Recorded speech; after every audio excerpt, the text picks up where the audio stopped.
بسم اللہ الرحمن الرحیم۔ کتاب الطہارہ باب المیاہ، حدیث نمبر 11۔ وعن ابن عمر رضی اللہ تعالی عنہما قال قال رسول اللہ صلی اللہ علیہ وسلم احلت لنا میتتان ودمان فاما المیتتان فالجراد والحوت واما الدمان فالکبد والطحال، اخرجہ احمد وابن ماجہ وفی کتاب۔ سیدنا عبداللہ بن عمر رضی اللہ تعالیٰ عنہما سے روایت ہے، انہوں نے فرمایا رسول اللہ صلی اللہ تعالیٰ علیہ وآلہ وسلم نے احلت لنا میتتان، حلال قرار دیے گئے ہیں ہمارے لیے دو مردار اور دو خون، ودمانی اور دو خون۔ احلت حلال قرار دیے گئے ہیں لنا ہمارے لیے میتتانی دو مردار یعنی دو مری ہوئی چیزیں، ودمانی اور دو خون۔ فاما المیتتانی، پس رہے دو مردار یا پس رہی دو مری ہوئی چیزیں، فالجراد تو وہ ٹڈی ہے، والحوت اور مچھلی ہے، واما الدمانی اور رہے دو خون، فالکبد تو وہ جگر ہے، والطحال اور تلی ہے، اخرجہ احمد وابن ماجہ وفیہ ضعف۔ اس حدیث مبارکہ کے اندر بیان کیا گیا کہ دو چیزیں، دو مردار، دو مری ہوئی چیزیں اور دو خون حلال کیے گئے ہیں۔ جب نبی صلی اللہ علیہ وسلم یہ کہتے ہیں نا میرے لیے یہ چیز حلال کی گئی، یا مجھے یہ حکم دیا گیا، یا مجھے اس کام سے منع کیا گیا، تو اس میں حلال کرنے والا، حکم دینے والا، منع کرنے والا اللہ تعالیٰ کی ذات مراد ہوتی ہے۔ اور جب کوئی صحابی یہ بات کہے کہ ہمارے لیے یہ چیز حلال قرار دی گئی، ہمیں اس چیز کا حکم دیا گیا، ہمیں اس چیز سے منع کیا گیا، تو اس میں فاعل اس چیز کا اللہ کے پیغمبر صلی اللہ علیہ وسلم ہوتے ہیں۔ تو اس میں نبی صلی اللہ علیہ وسلم فرما رہے ہیں کہ ہمارے لیے دو مردار اور دو خون حلال قرار دیے گئے ہیں، مطلب مردار اور خون حلال نہیں ہے۔ اللہ تعالیٰ قرآن کریم کے اندر فرماتے ہیں قُلْ إِنَّمَا حَرَّمَ عَلَيْكُمُ الْمَيْتَةَ وَالدَّمَ، کہ اے نبی فرما دیجئے کہ اللہ تعالیٰ نے تمہارے لیے مردار اور خون کو حرام قرار دیا۔ اور ایک جگہ پر فرمایا حُرِّمَتْ عَلَيْكُمُ الْمَيْتَةُ وَالدَّمُ، کہ تمہارے لیے مردار اور خون حرام قرار دیا گیا ہے۔ تو مردار اور خون دونوں چیزیں حرام تھیں، ان میں سے دو چیزوں کو استثناء ہو گیا، دو مردار اور دو خون، ان کو استثناء حاصل ہو گیا۔ نمبر ایک ٹڈی، مری ہوئی بھی حلال ہے۔ عام جو حلال جانور ہوتے ہیں یہ مر جائیں تو یہ حرام ہو جاتے ہیں، ایسے ہی ہے۔ مثال کے طور پر یہ بکری ہے، حلال ہے، لیکن اگر ذبح کیے بغیر یہ مر گئی ہے تو اس وقت کیا ہو جائے گی؟ حرام ہو جائے گی، اس کا کھانا جائز نہیں ہوگا۔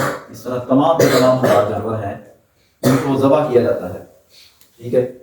تو ذبح کیے بغیر وہ مر جائیں تو وہ کیا ہو جاتے ہیں؟ حرام ہو جاتے ہیں۔ لیکن دو چیزیں ایسی ہیں کہ اگر یہ مر بھی جائیں تو پھر بھی ہماری شریعت میں، ہمارے دین میں یہ حلال ہیں، ان کو کھایا جا سکتا ہے۔ پہلی چیز ٹڈی ہے۔ ٹڈی سے مراد یہ جو عام طور پر ہمارے ذہن میں جو چیز آ رہی ہے وہ نہیں، یہ ایک خاص قسم ہے ٹڈی کی، ٹڈی دل جسے کہتے ہیں، انگلش میں لوکٹس کہتے ہیں۔ یہ اس کی کیفیت کس طرح کی ہوتی ہے؟ یہ جو آپ نے وہ گھاس کے اندر ہوتا ہے، اس کے پال ہوتے ہیں لمبے لمبے، گرین کلر کے لمبے پال ہوتے ہیں، اور وہ چھلانگے لگا کر آگے جاتا ہے۔ بعض لوگ اسے کہتے ہیں گھاس گھوڑا، اور بعض کہتے ہیں کہ گھاس کا طوطا، اس طرح کی ہوتی ہے، گولڈن کلر کی، ٹھیک ہے؟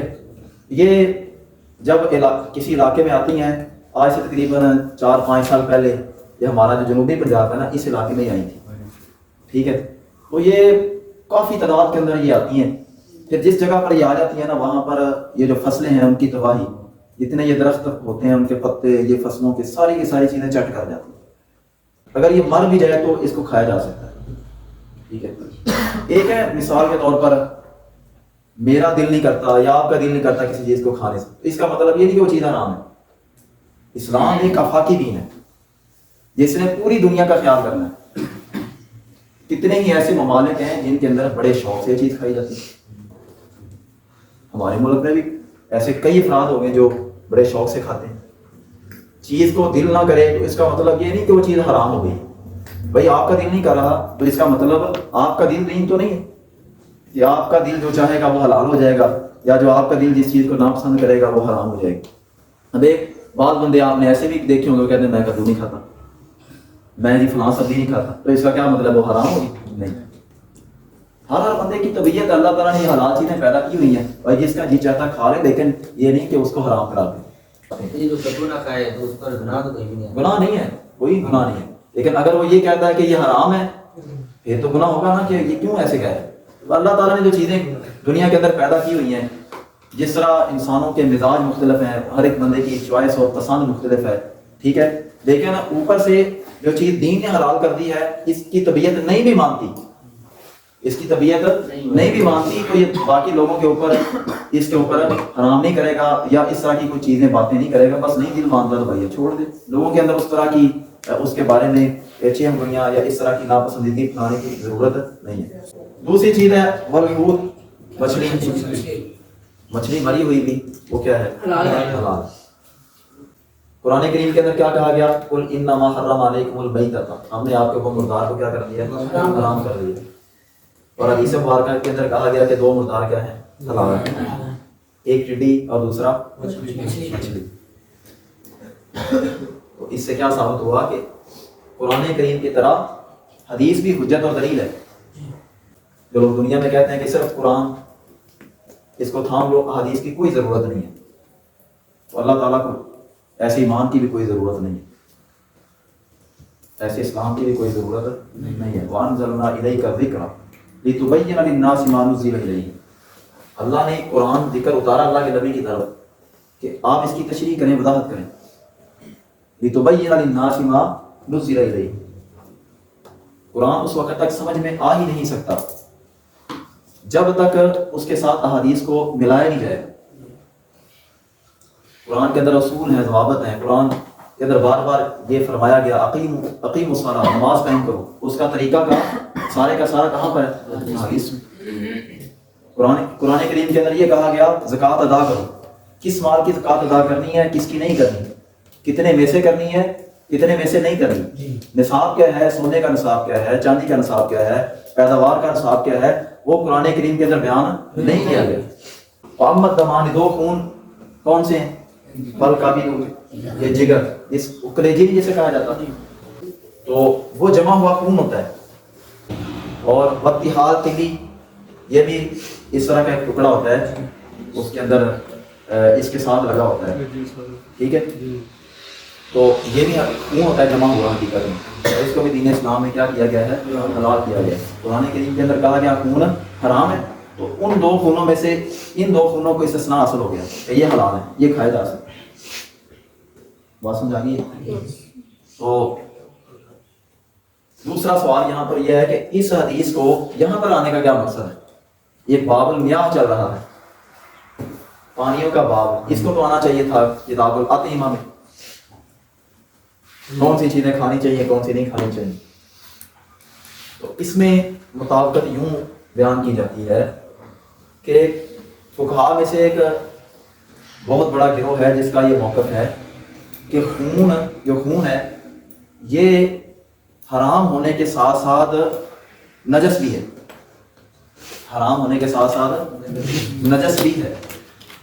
ہاں, لیکن یہ جو دو خون ہے نا یہ پاک ہے. اگر یہ پانی میں گر جائیں تو پانی نجس بات سمجھ آ رہی ہے؟ یہ ہے اس کی مطابقت باب کے ساتھ. اب ہم آتے ہیں اس کے سیغوں کی طرف. عن ابن عمر, عن ابن میں سیغ ہو گئے ہیں, عمر کے اسم جامد ہے رضی اللہ عنہ. قال قال رسول اللہ صلی اللہ علیہ وسلم محلت کیا سیغ ہے؟ واحد غائب, فعل ماضی مجهول, فعل ماضی مجهول, باب افعال, ماذا حال نام مختصام مضاف ثلاثی. احلت اصل میں کیا بنے گا؟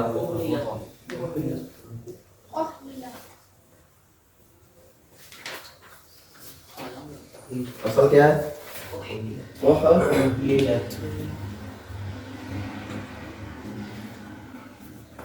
اکرمت، احللت اکرمت، وزن بن گیا.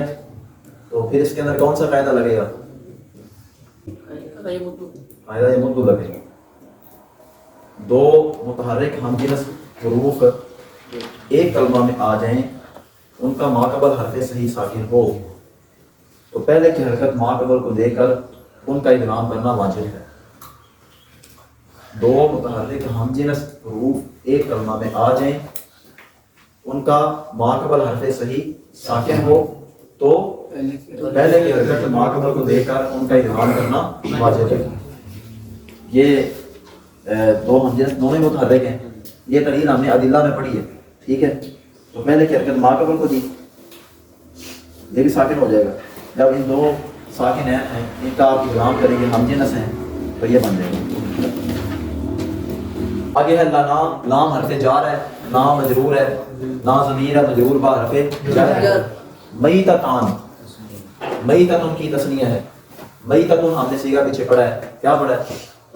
واحد مؤنث اسم مشبہ باب ناصرہ میم واو تا ہفتہ سام اجوف وامی. ودمان، دمانی دمن کی تسنیہ ہے اور دمن اسم جامد ہے. دال میم یا اس کا مادہ ہے، ہفتہ سام سے ناقص ہے. جمع اس کی آتی ہے دماغ. ویسفک الدماء، پہلے بارے میں قرآن کی دلیل میں استعمال ہوئی ہے الدماء.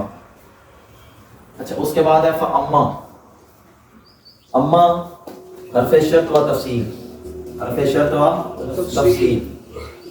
المیتتان اسی حال ہو گیا. الجراد، الجراد والحوت.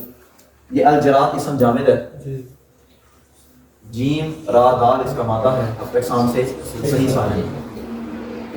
اور یہ اسم جنس جمعی ہے. کیا اسم جنس جمعی کیا ہوتا ہے؟ کہ جس کے آخر میں تا یا یا مشدد ہو تو واحد کا معنی دیتا ہے، اور اگر تا کو اور یا مشدد کو ہٹا دیا جائے تو اس کے اندر پوری جنس کا معنی پایا جاتا ہے، جمع کا معنی دیتا ہے.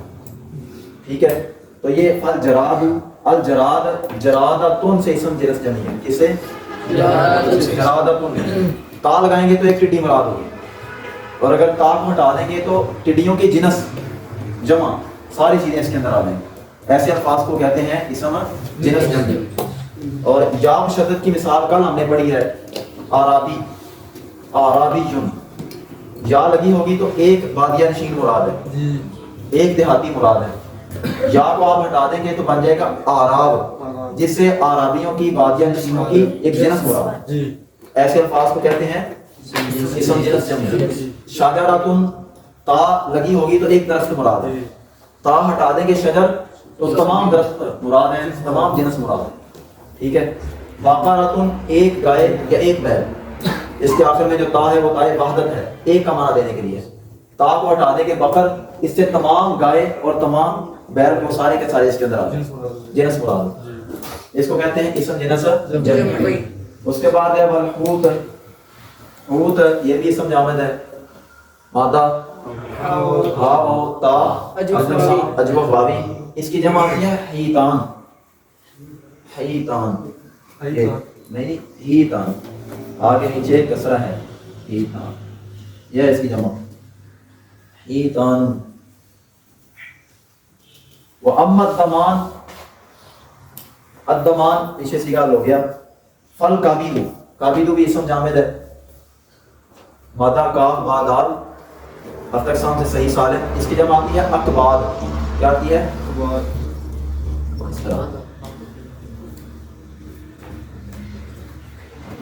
یہ اس کی جمع ہے. اچھا، واتحال، اتحال طبی یہ بھی اسم جامد ہے، مادہ طوا ہا لام صحیح سالم. اس کی جمع آتی ہے طحول. اور ایک جمع اور آتی ہے اطحیلا، یہ بھی آتی ہے. دو جمع اس کی استعمال ہوتی ہیں، احول اور التحویرہ۔ احول جس طرح لفظ ہے نا کتب، جمع ہے نا کتاب کی، ٹھیک ہے جی، یہ وزن جمع کا آتا ہے احول، اور التحویرہ دو جمع اس کی آتی ہے جی